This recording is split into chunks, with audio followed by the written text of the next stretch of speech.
నార్సింగిలోని బాలుడి అదృశ్యం ఇంకా మిస్టరీగానే ఉంది. అయితే తమ చిన్నారి కిడ్నాప్ అయ్యాడని కుటుంబ సభ్యులు ఆరోపిస్తున్నారు. 2 ప్రత్యేక బృందాలతో పోలీసులు వెతుకుతున్నారు. మహబూబ్నగర్ జిల్లాకు చెందిన వెంకటయ్య కుటుంబం కొన్ని రోజుల క్రితం బతుకుదెరువు కోసం హైదరాబాద్లోని నార్సింగి హైదర్ షా కోటలో నివసిస్తూ కూలి పని చేసుకుంటున్నారు. వీరి పిల్లలు 9 ఏళ్ల అనిత, 18 నెలల అరుణ్ ఆడుకోవడానికి ఇంటికి బయలుదేరెళ్లి ఎంతకీ తిరిగి రాలేదు. దీంతో ఆందోళన చెందిన కుటుంబ సభ్యులు చుట్టుపక్కల మొత్తం వెతికి చివరికి పోలీసులకు ఫిర్యాదు చేశారు. పోలీసులు గాలింపులో సమీపంలోని సాయినగర్లోని సాయిబాబా దేవాలయం వద్ద పాప కనిపించగా ఆమెను కుటుంబ సభ్యులకు అప్పగించారు.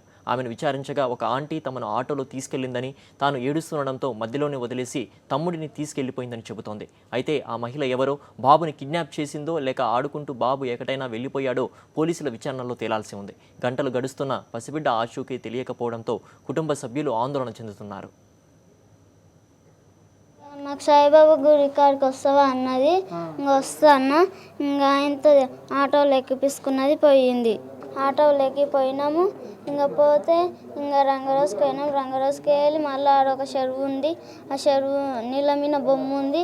ఇంకా అక్కడ పోయినాము. మా తమ్ముని అక్కనే పెట్టుకున్నది. ఆడొక పెద్ద గుడి ఉన్నది. ఆ గుడి పక్కన సందు ఉన్నది. ఆ సందులో మా తమ్ముడు ఉన్నాడు. మళ్ళీ ఆ గుడి పక్కన మళ్ళీ ఫోన్ల షాప్ ఉంది. ఇంకా నిన్ను ఏడ్చినందుకు మళ్ళీ తెచ్చి ఈయన ఏడ్చిండ్రు నన్ను. మా తమ్ముడిని ఇవ్వలేరు. దీనికోసం ఒక టీం ఫామ్ చేసాం. సుధీర్ అక్కడ దగ్గర ఉన్న సీసీ కెమెరాస్ ఫుటేజ్ ట్రై చేస్తున్నాము. ఎక్కడ పోయింది, అది ఎగ్జాక్ట్లీ మిస్సింగా లేకుంటే ఎవరైనా కిడ్నాప్ చేస్తున్నారని నిర్ధారణ కాలేదు. మేము మాత్రం రాత్రి మిస్సింగ్ కేసు చేసాము. ఇంకా ఇన్వెస్టిగేషన్ పూర్తిగా కొనసాగుతున్నది ఇప్పుడు.